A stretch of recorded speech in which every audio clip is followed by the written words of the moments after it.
तर आज आम्ही ना शेवग्याच्या पालांची भाजी बनवणार आहोत आणि ती शेवग्याच्या पालांची भाजी ना कोवळ्या पालांची भाजी हाडांसाठी खूप खूप चांगली असते. आणि आता आमच्या शेतात आलेलो आहे आम्ही आणि तो पाला काढायला आम्ही चाललेलो आहे. तर चला. तर ही सगळी आमची पेरूची बाग आहे. इथून इकडं इकडं सगळीकडच्या साईडला ना अशी पेरूची बाग आहे. आता सध्या छाटणी केलेली आहे ह्या पेरूच्या बागेची. त्यामुळे पेरू काही जास्ती नाहीये त्याला. आता छोटे छोटे छोटे छोटे पेरू यायला लागलेत.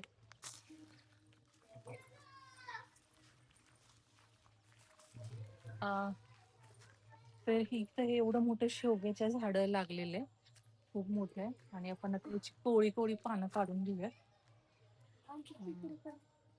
याच्यावरती ना अ, खूप सारे किड मुंग्या वगैरे असतात, त्यामुळे घरी गेल्यानंतर ना हे स्वच्छ धुवून घ्यायचे आणि मगच त्याची भाजी बनवायची. खरं तर शेवग्याच्या ह्या पालांमध्ये ना खूप सारी उष्णता असते, त्यामुळे ही थंडीमध्ये खाणं जास्त चांगलं राहतंय. अशी प्रत्येक वेळेस म्हण प्रत्येकच ऋतूमध्ये नाही भाजी चांगली राहते ह्याची, पण उष्णता जास्त असते त्यामुळे थंडीमध्येच शक्यतो करून जास्त खायची असते.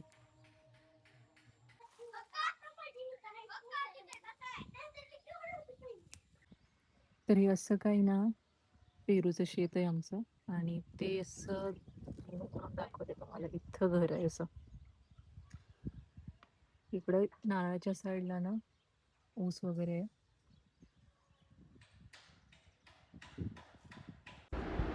तर आता इथं ना आपण पाला घेऊन आलेलो आहे शेवग्याच्या शेंगाचा आणि तो ना स्वच्छ असा धुवून घ्यायचा आहे.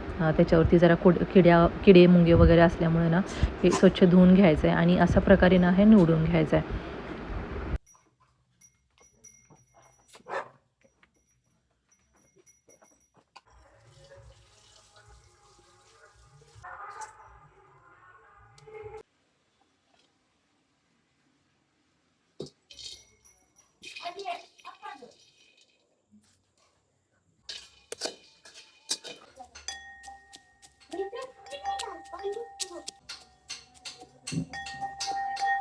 आता ही भाजी करण्यासाठी ना आपल्याला लसूण आणि मिरची चेचून घ्यायचं आहे उखळामध्ये आणि शेंगदाणे चांगले थोडेसे भाजून ना ते एकदम बारीक करून घ्यायचे आहेत. जास्ती बारीक पण नाही करायचे शेंगदाणे, जसं आपण पातळ भाजीला टाकतो ना तसे नाहीत बनवायचे.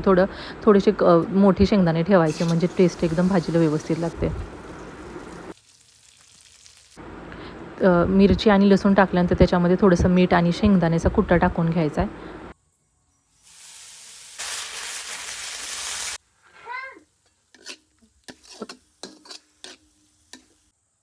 आता याच्यामध्ये ना शेंगदाण्याचा कुट्टा आहे ना तो टाकून घ्यायचा.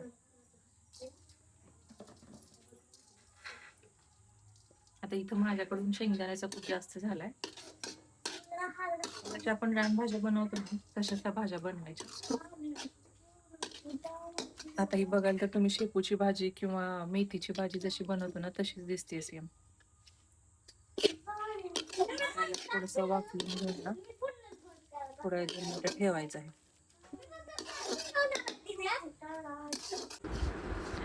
अशी ही भाजी ना खायला पण खूप टेस्टी लागते आणि आपल्या आरोग्यासाठी पण खूप काही चांगली आहे. तर तुम्ही घरी एकदा नक्की ट्राय करा आणि कमेंटमध्ये मला सांगा ही भाजी तुम्हाला कशी वाटली.